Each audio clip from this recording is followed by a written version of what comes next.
That is it. अभी नीता का एक प्रश्न थोड़े टाइम पहले उसने पूछा था कि nowadays she has seen children, even adult son, daughter doesn't want to help or accept any responsibility. And second is 60 is Vanprastha age, but it was given in ancient time. That time population was less, tension less, life simple. Today's life, don't you think the age should be revised and make it early confused? Now see, this is a individual choice. Naturally उस जमाने में लोग सबसे पहले तो 60 year से ऐसा कुछ नहीं था. वो लोग वैसे बोलते हैं कि सतयुग में तो हजारों साल का आयुष्य था.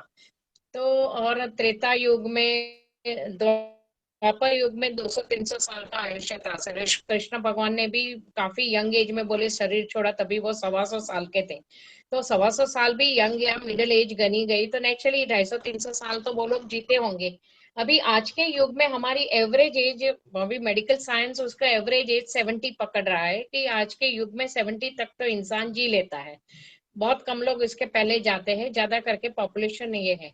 अभी हर एक को अपना अपना डिसीजन स्वयं लेना है कि मेरी रिटायरमेंट एज क्या है, कि मैं स्वयं कौन से साल में वानप्रस्थाश्रम में एंटर हो जाऊं. अभी मैं देखती हूँ 65-70 ईयर वाले भी लोग बोलते हैं हम फ्री नहीं है, पोते पोतियों को पालना है, इतनी जिम्मेदारी है. और गुरुजी ने 40वें साल में अध्यात्म का मार्ग पकड़ लिया था.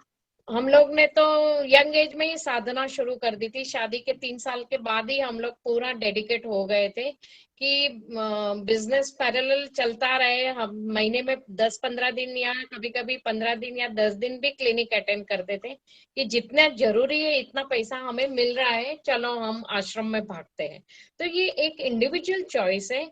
बच्चों का लालन पालन बचपन से ऐसे करो, उनको डिसिप्लिन बनाओ. अभी आजकल क्या हो रहा है, वन चाइल्ड, तो एक चाइल्ड की वजह से इतना लाड़ प्यार में देख रही हूँ. माँ बाप दे रहे, बोलते हैं कि एक ही हमारी संतान है. और एजुकेशन भी इतना एक्सपेंसिव हो गया है कि माँ बाप का जीवन बेचारा बच्चों को एजुकेट करते करते में ही जाता है. फिर समाज के हिसाब से शादी करना, गोल्ड इतना एक्सपेंसिव, तो गोल्ड इकट्ठा करके इतना कन्यादान देना. अभी एक सोनी फैमिली मेरे को मिली थी, तो बोले हमारे यहाँ तो 100 तोला सोना देना ही पड़ता है. अभी आज के युग में आप 100 तोला सोना अगर किसी को कन्यादान में दोगे तो मुझे लगता है कितनी लाइफ आपको अर्न करना पड़ेगा, looking at the present gold rate. तो प्रेजेंट सिचुएशन के अनुसार अगर व्यक्ति अपने आप को चेंज नहीं करता, अपने ऑर्थोडॉक्स रिवाजों और कस्टम को, अपनी थिंकिंग को चेंज नहीं करता, तो उसकी लाइफ वेस्ट है. और बच्चों का लालन पालन भी माँ बाप की जवाबदारी है कि वो कितना डिसिप्लिन की बच्चों को पालते हैं. तुम्हारे पास कितना भी पैसा हो, बच्चों को पॉकेट मनी की आदत तुम इतना मत डालो कि वो बच्चा स्पेंडथ्रिफ्ट हो जाए.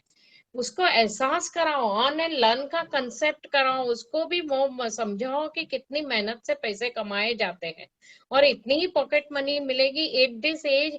After certain age you have to earn. मुझे याद है गुरुजी के पास पैसे की कोई कमी नहीं थी. उनकी बेटी ने जब पहली बार उनको पूछा कि मेरे को गाड़ी लेनी है, तो बोले, वो मुस्कुराए, बोले गाड़ी तो मैं दिला दूंगा, महीने का हर महीने पेट्रोल कौन भरेगा. तो बोले पेट्रोल भरने की क्षमता ले ले, फिर गाड़ी की बात सोचना. तो आई हैव सीन के how he used to discipline. तो डिसिप्लिन कैसे करना, क्योंकि वो भी माँ बाप की जिम्मेदारी है. इसीलिए बोला गया है कि 7 साल तक बच्चा कोई भी कर्म करता है, माँ बाप इक्वली जिम्मेदार होते हैं. उसके बाद बच्चा धीरे धीरे स्वयं का जिम्मेदार बनता है. पर कितना परसेंटेज माँ बाप ने उसको संस्कार देने में गलतियां की, इतना परसेंटेज माँ बाप भी जिम्मेदार हो जाते हैं. अगर आपने सही ट्रेनिंग दी है तो मेरे हिसाब से एजुकेशन दे दिया और शादी करा दी. शादी में भी कितना खर्चा करना, अपनी ओल्ड एज को कितना प्रोविजन रखना, वो स्वयं का डिसीजन है.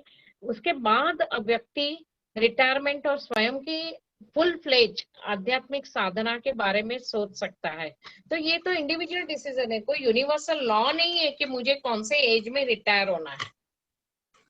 And as per the present situation, अभी आप पार्शियल अर्निंग करते करते भी अपनी रिटायरमेंट एज या आध्यात्मिक साधना को कंटिन्यू कर सकते हो. और अपनी गुरु लाइन में तो कहीं बैठ के माला करना है, रिचुअल्स तो है नहीं, कर्म करते करते आप मेंटल जाप कर सकते हो।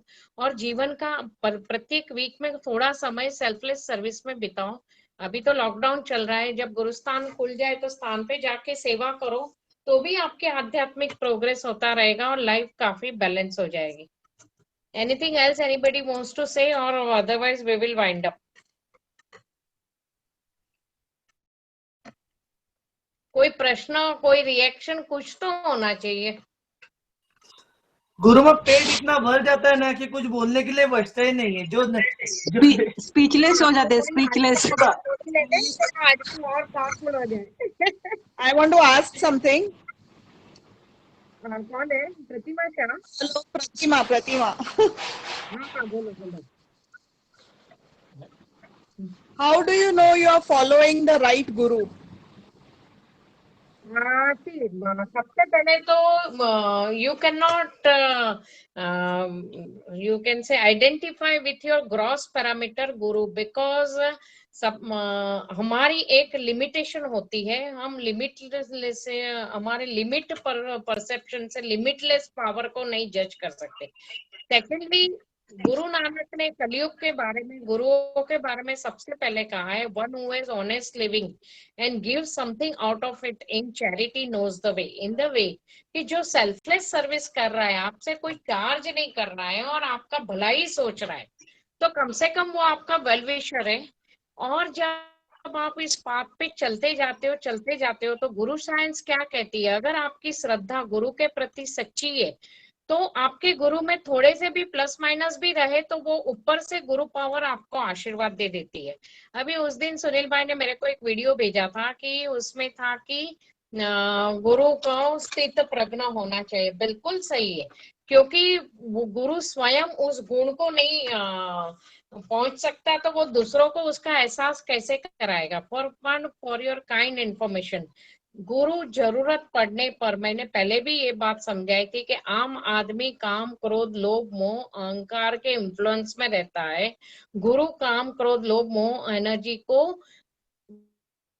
यूनिवर्सल कॉज में ट्विस्ट करके यूज करता है। तो कभी गुरु ने गुस्सा भी किया, हमने तो गुरु जी को गुस्से होते हुए भी देखा था, पर हमने ये भी देखा था कि उसके पीछे इंटेंशन उनका पॉजिटिव था।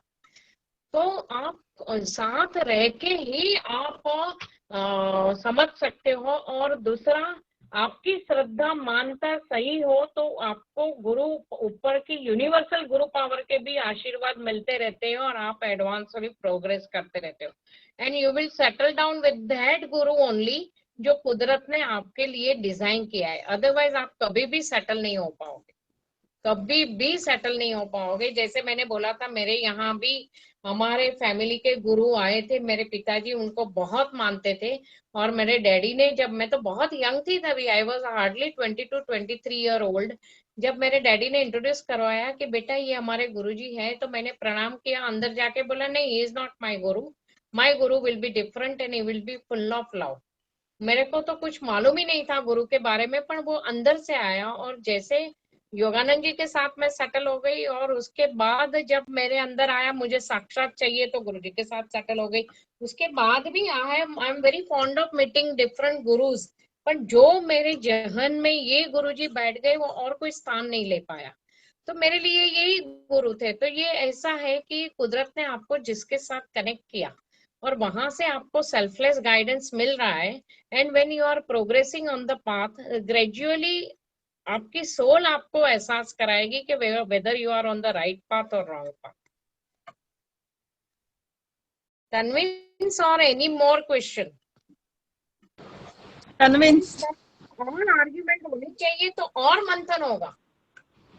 नहीं, what you are saying is very right, क्योंकि I will also believe in that कि as you progress you are evolving, and ऐसा भी हो सकता है कि you will come across, हम लोग जैसे बोलते हैं ना कि every step it's connecting the dots to your evolvement.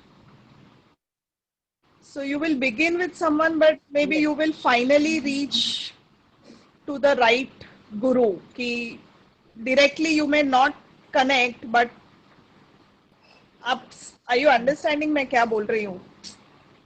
Yes, yes, I do understand, and sometimes आप जिसको बिगिनिंग मानते हो वो समटाइम एंड भी हो सकता है, तो ये कुदरत पे जाता है फिर। अभी इसके अलावा कुछ और ऐड करता हूँ कि सब लोग राइट गुरु ढूंढते हैं, बहुत अच्छी बात है, हमें खुशी हुई। लेकिन गुरु के यहाँ हर प्रकार के फॉलोअर्स आते हैं, चाहे वो फॉलोअर्स फिर आगे बढ़ने के लायक हो नहीं हो। और गुरु को सबका इतिहास मालूम होता है कि ये इसके अंदर क्या क्या गुण है, क्या क्या दोष है। लेकिन गुरु सभी को एक्सेप्ट करता है, सभी को एक समान रूप से ज्ञान देता है, सभी को एक समान रूप से ट्रीट करता है। चाहे वो उसके साथ उनके सामने कोई क्रिमिनल भी आके क्यों ना बैठे। जैसे कि हमारे गुरुजी के यहाँ का जो पहला बैच था उसमें कई सारे क्रिमिनल्स भी थे और उनको उनके ऊपर केस भी चलते थे, लेकिन फिर गुरुजी के पास आए तो धीरे धीरे करके वो इतने सुधर गए कि फिर वो 2 आंखें 12 हाथ नाम का आपको मूवी याद करना पड़ेगा, कि जहाँ पे ओपन जेल थी और वहाँ पर कैदियों को सुधारने का कार्यक्रम चलता था। तो यहाँ पे गुरु स्थान में ऐसा होता है गुरुकुल में कि सभी प्रकार के लोगों को एंटरटेन किया जाता है, चाहे वो कैसा भी क्यों ना हो। जैसे कि वाल्मीकि थे, अभी वाल्मीकि तो लुटारू थे ना, और फिर वो कई ऐसे उदाहरण हैं कि जो लोग बुद्ध के अंडर में भी थे। अंगुलीमाल, तो अंगुलीमाल भी कहा वो फॉलोअर बनने के लायक था, फिर भी बुद्ध ने उसको जब पूछा कि तूने बोला कि मुझे कुछ ज्ञान दो, तो आज मुझे ये पूछने का मन हो रहा है कि तू वहां पर इससे एक झाड़ का जो पत्ता है वो तोड़ के ला। फिर उसने बोला कि इतना छोटा सा काम, उन्हें बोला हाँ ये इतना छोटा सा काम करके आ। तो अंगुलीमाल गया झाड़ के पास और उसने पत्ता तोड़ के वापस बुद्ध के हाथ में रख दिया।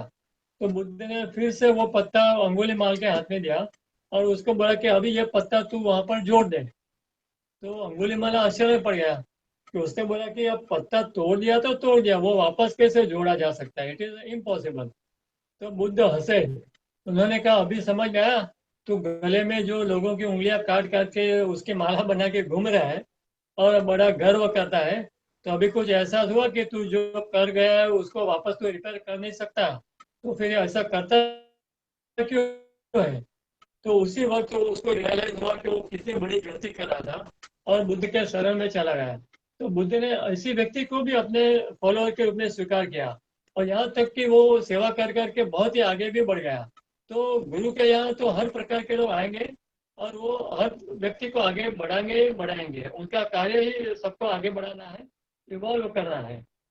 तो यही एक सही गुरु की भी पहचान है। ये बात तो प्रतिमा जी मैं खास सिर्फ इतना कहूंगी कि कुदरत ने आपको जहां कनेक्ट किया, जैसे पहले मैं योगानंद जी के साथ कनेक्ट थी, तो फुल डिवोशन के साथ कनेक्ट हो।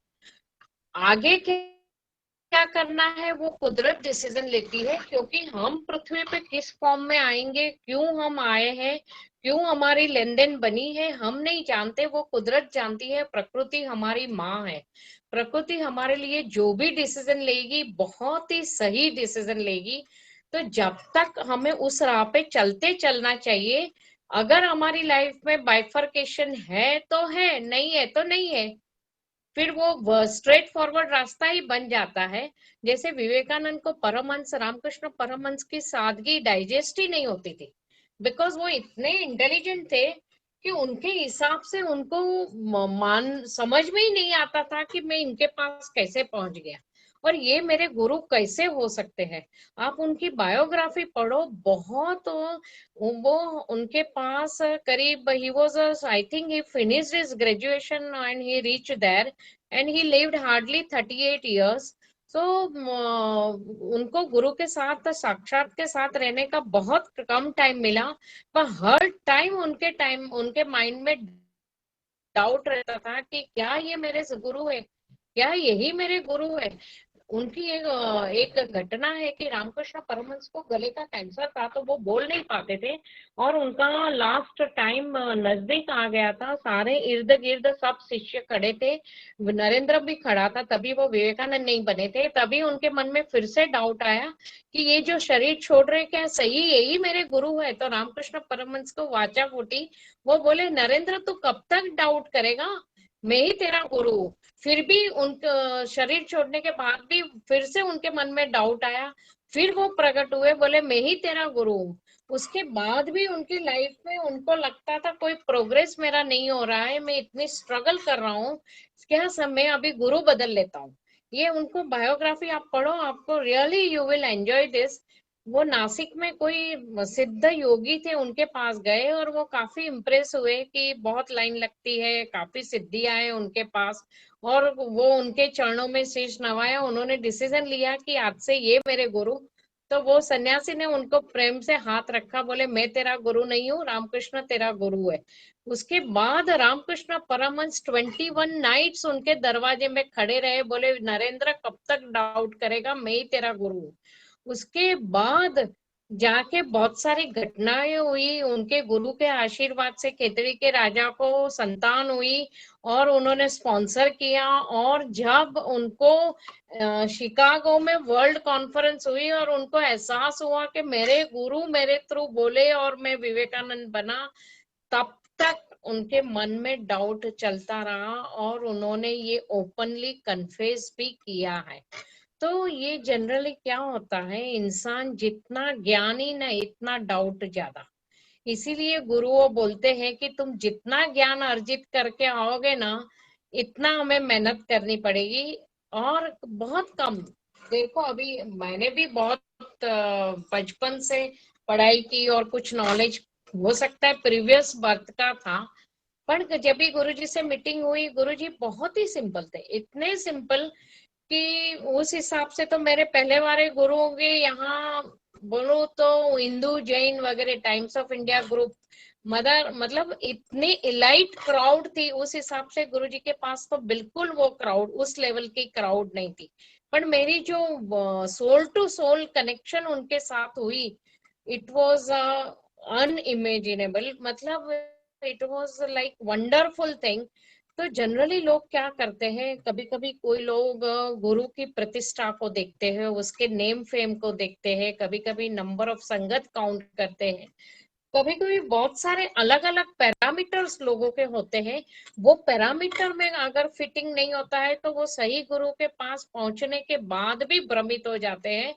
और कभी कभी वो भ्रमित होते होते जीवन का बहुत टाइम निकाल के फिर से टर्न बैक होते हैं, और कभी बहुत लेट हो जाता है, और कभी कभी जीवन उसी में भ्रमित होने होने में पूरा हो जाता है, क्योंकि गुरु की लहर भी चली जाती है, गुरु की भी लहर चाहिए। जैसे योगानंद जी और युक्तेश्वर जी का जब पहली बार मिलन हुआ और युक्तेश्वर जी ने उनको खींचा और उसके बाद उनको आज्ञा दी कि तेरे को वापस कलकत्ता जाके स्टडी पूरी करनी है, जब उन्होंने मना कर दिया तो उन्होंने बोला आज मैं तुझे आसानी से मिल गया हूँ, पर जरूरी नहीं कि मैं नेक्स्ट टाइम तो मेरे पास आएगा तो मैं तुझे आसानी से स्वीकार करूंगा। तो ये भी है गुरु लाइन, गुरु की लहर और संसार की कहर का कोई भरोसा नहीं। कभी कभी वो लहर निकल जाती है तो फिर डिसीजन हो जाता है चलो फिर इस जन्म में लगे रहो, फिर कभी देखते हैं। तो टोटल मिला के ये है कि कुदरत ने जहां पहुंचाया, पूरी श्रद्धा और विश्वास से हमारा काम डिवोशनली आगे चलना है। फिर वो पाथ को डिजाइन करना मदर नेचर डिजाइन करेगी, बिकॉज प्रकृति सबकी माँ है। जैसे विवेकानंद ने बहुत कोशिश की, आखिर में रामकृष्ण परमहंस के साथ ही उनको जोड़ना पड़ा और वहीं से उनके उठान हुई। क्योंकि रामकृष्ण परमहंस तो एकदम सादे सीधे सादे, विवेकानंद जैसा महा इंटेलिजेंट व्यक्ति उनको माने, बहुत ही सरप्राइज था, क्योंकि वो तो टोटली काली माँ में एब्सॉर्ब रहते थे। उनका पहनावा भी सादा था, ना ही उनका कोई ऐसी ज्ञान चर्चा चलती थी। तो विवेकानंद का डाउट भी देखो तो वाजिबी था, पर कुदरत ने उनका डिजाइन ही उनके साथ की थी, तो वो डिजाइन को कोई चेंज नहीं कर सकता। तो टोटल मिला के ये है कि जो मिलता है उसको पूरी श्रद्धा से कंटिन्यू करना चाहिए। फिर आगे बाइफर्केशन आता नहीं आता, होता नहीं आता, शुरुआती एंड है कि नहीं है हमें नहीं मालूम, बस चलते चलो, फिर जाके कुछ ना कुछ आगे रिजल्ट आएगा। ठीक है, और अपने पैरामीटर चेक करो कि हमारे मन में कौन से पैरामीटर है। जैसे मैं गुरुजी को मिली तभी मेरा पैरामीटर ये था कि नेचुरली वो कोई सन्यासी होंगे, सेफ्रॉन पहना होगा, एक्सटर्नल पहनवा भी मेरे माइंड में था, पर उनको देख के तो मैं एकदम स्टंड हो गई थी कि तो एकदम सीधे साधे गृहस्थ व्यक्ति है, पर उनकी ऑरा ने मुझे अट्रैक्ट कर लिया था। तो ये ऐसा होता है, तो व्यक्ति को खुद भी एनालाइज करना पड़ता है कि मैंने गुरु के लिए क्या क्या पैरामीटर सोचा। वो पैरामीटर में मेरे प्रेजेंट गुरु फिट हो रहे कि नहीं हो रहे, तो कहीं मेरा पैरामीटर मैंने सोचा है वो है कि कुदरत ने कहीं और डिजाइन किया है। जैसे विवेकानंद के पैरामीटर कुछ और थे, रामकृष्ण परमहंस ने उनको ब्रह्मांड के दर्शन पहली ही मीटिंग में कराए थे। मैं पाद दीक्षा की बात में ये बताना भूल गई, जब विवेकानंद ने पूछा आपने ईश्वर के दर्शन किए, तो उन्होंने हंस के बोले, हंसते हुए बोला हाँ, और जैसे उनको बोला लेट जा, लेट गए तो उन्होंने उसकी छाती पे पांव रखा तो उनको ब्रह्मांड के दर्शन हुए। इतना अनुभव मिलने के बावजूद उनके माइंड में डाउट चलता था कि वो तो एक चमत्कार होते होते हो गया, वो पर ये सही में मेरे गुरु है कि नहीं है। आप उनकी बायोग्राफी पढ़ो, वेरी इंस्पायरिंग बायोग्राफी। तो ये सब चलता रहता है और डाउट्स भी आते हैं, no doubt, because doubt create करने वाला भी तो वही है ना, वो कुदरत ने ही माइंड ऐसा बनाया है, तो उसमें इंसान बेचारा क्या करे। एक बार सुनील भाई ने अच्छा बोला था, देखो ये गेम चल रही है, हम फंस गए, क्या कर सकते हैं। बिल्कुल सही है, गेम है, पर वो गेम से निकालने का मार्ग भी उसने बताया है, सिर्फ हमें उस मार्ग पे चलना है। ठीक है। जहाँ तक पैरामीटर्स की बात है, तो गुरु के भी अपने पैरामीटर्स होते हैं, और गुरु के भले हजारों लाखों अनुयायी हो, फॉलोअर्स हो, लेकिन शिष्य के रूप में 5-15 जन से ज्यादा वो स्वीकार नहीं करते। जैसे कि रशिया के गुरु थे गुरजेफ, तो गुरजेफ ने क्या एक शिस्त अपनाई थी कि जो भी लोग शिष्य बनने को आए उनको गालियां दो। तो वो तो जितने भी लोग आते थे उनको इतनी गंदी गंदी गालियां देते थे कि ज्यादातर लोग भाग ही जाते थे, कोई टिकता ही नहीं था। लेकिन फिर धीरे धीरे ये सबको मालूम पड़ गया कि ये जानबूझ के गालियां देते हैं ताकि हम लोग की सहन शक्ति सही है कि नहीं मालूम पड़े। लेकिन फिर भी लोग सुन नहीं पाते थे, तो फिर भी धीरे धीरे करके एक एक शिष्य टिकने लगा, और ऐसे करके शुरुआत में सिर्फ 5 जन को उन्होंने शिष्य के रूप में स्वीकारा था। उसके बाद भी उनके लाखों अनुयायी हो गए थे पूरे रशिया में, लेकिन फिर भी उन्होंने गिने चुने लोगों को ही शिष्य के रूप में स्वीकार किया था, क्योंकि शिष्य बनना भी कोई असाधारण बात तो है नहीं। इसके लिए उतना डिवोशन चाहिए, उतना डेडिकेशन चाहिए, और भी कई पैरामीटर्स होते हैं। तो ये सब जब पैरामीटर गुरु के होते हैं, उसमें से जो पास होता है वही आगे भी मोक्ष के लिए लायक हो जाता है। बाकी गुरु का कार्य लायक बनाना, तो गुरु तो लायक बनाने की कोशिश करता ही रहेगा। अभी नित्यानंद स्वामी है जो वज्रेश्वरी के हुए, उनके बारे में मेरी बहुत इच्छा थी उनके मिलने की, पर वो भी कुदरत की इच्छा होनी चाहिए कि हम मिल पाते कि नहीं मिल पाते। तभी तो मेरी उम्र छोटी थी, तो मैंने उनके बारे में सुना था कि वो तो आप साउथ इंडियन होटल्स में जाओ तो उनकी फोटो काफी देखने को मिलेगी, वो खाली एक छोटा सा कटी वस्त्र पहनते थे और बाकी अपनी निजानंद में मस्त रहते थे। तो उनका ये था कि बहुत लोग दर्शन को आते थे, पर मतलब जरूरी नहीं कि सबको आशीर्वाद मिलते थे, और जिसको आशीर्वाद मिलते थे वो किस रूप में मिलते थे, यू वांट इमेजिन, वो सोटी फटकारते थे, जिसको सोटी मिली उसको आशीर्वाद मिल गए और उसका बेड़ा पार हो जाता था। यहाँ गोरेगांव में ही एक बिल्डर है, उसको इतना कर्जा हो गया था कि उसने सुसाइड करने का सोचा था, तो उसके फ्रेंड ने उसको बोला कि सुसाइड ही करना है ना, तू जाके पहले वज्रेश्वरी जा, अगर तेरे भाग्य में उनके आशीर्वाद लिखे होंगे, वो मिल गया तो तेरा कल्याण हो जाएगा। और सही में वो उसने सोचा मरना ही है तो मरने से पहले वज्रेश्वरी जाता हूँ, उनके आश्रम में गया, लाइन लगी थी, और जब उसका नंबर आया, बाकी लोग तो ऐसे ही, वो किसी के सर पे हाथ जाता भी नहीं था, ऐसे ही लोग दर्शन कर करके निकल रहे थे। जैसे उसका नंबर आया, फटाक से उन्होंने सोटी उठाई, उसको मारा, और वो बिल्डर ने उसके बाद इतने पैसे बनाए कि उसका नाम हो गया। तो ये क्या होता है, पर उसका हिसाब इस जन्म में धन प्राप्ति तक का था। आई डोंट थिंक उसने कोई आध्यात्मिक अचीवमेंट लिया, बट नित्यानंद जी स्वयं आध्यात्मिकली खूब आगे थे। तो ये क्या होता है कि हर एक गुरु की अपनी स्टाइल है। अभी वो कुदरत डिसीजन लेती है कि आपको मिला हुआ गुरु आपके पैरामीटर में फिट होता है कि नहीं होता है, वो कुदरत का डिसीजन है, उसमें कोई कुछ नहीं कर सकता। और हाँ, ग्रेजुअली संग से फिर वो कनेक्शन होता है। सो ठीक है, शैल वी वाइंड अप? 10 बज गए। नहीं गुरु माँ एक मिनट हाँ बोलो। गुरु लोगों के बारे में सेटिस्फाई हो उत्तर से? हाँ, वो सेटिस्फाई हूँ। अभी गुरु जी लोगों पे आया उसके मैं बोल रहा हूँ कि गुरु जो है ना, मुझे जहां तक ऐसा लगता है, जिसको जैसा गुरु चाहने की इच्छा होती है उसको वैसे गुरु मिल जाते हैं।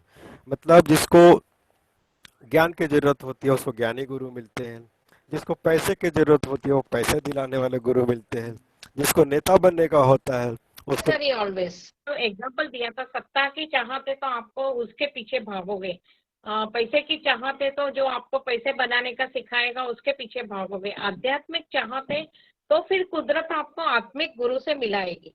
फिर वहां सेटल होना नहीं होना, फिर आगे बढ़ना या क्या करना, वो डिजाइन कुदरत डिसाइड करती है और स्वयं का फ्री विल भी चलता है। एग्री नीरज? आवाज बंद हो गई।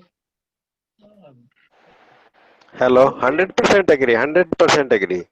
यस, पर ये क्या होता है, कभी कभी फिक्स नोशंस होता है माइंड में, वो नोशन मतलब पैरामीटर्स में फिक्स है। बहुत सारे लोगों के साथ ये आउडव है, कंफ्यूजन रहता है, and it is a part and parcel of nature's game, because उसने हार्ट दिया है तो ब्रेन भी दिया है, तो नेचुरली वो ब्रेन तो चलेगा ही चलेगा, इंटेलेक्ट चलेगा ही चलेगा, फाइनली वो टाइम आएगा कि फिर इंटेलेक्ट को आपको सबमिट करना पड़ेगा और सरेंडर करना पड़ेगा। पर वो फिर एक होता है विलिंग सरेंडरनेस, एक होता है फोर्सफुल सरेंडरनेस, फिर वो कुदरत डिजाइन करती है। अभी जो हमारे साथ मतलब ह्यूमैनिटी के साथ जो टाइम चल रहा है कोरोना का, लॉकडाउन का, जो 100 इयर्स के बाद ये टाइम आया, तो ये एक फोर्सफुल इंट्रोस्पेक्टिव पीरियड कुदरत ने चालू किया कि वैसे तुम्हारे पास टाइम नहीं है, फोर्सफुली करो।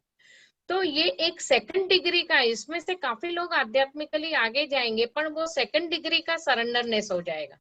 फर्स्ट डिग्री सरेंडरनेस क्या है कि तुम्हारे पास सब कुछ है फिर भी तुम छोड़ के चल रहे हो, इसमें क्या है, झटका देने के बाद तुम टर्न हो रहे हो। पर ये रचना भी ऐसे है, कलयुग में हम आए हैं तो नेचुरली ये भ्रमित युग है, तो बहुत सारे कंसेशन और ग्रेस मार्क भी है, पर यात्रा बहुत मजे की है, कितना एंजॉय हम साथ में करते हैं, it depends on one's nature। anyhow thanks to divine के वेबिनार के जरिए हम लोग आपस में आनंद ले रहे हैं, एटलीस्ट वी आर ग्रेटफुल, आप लोग भी ग्रेटफुल आई थिंक होंगे। Thank you very much.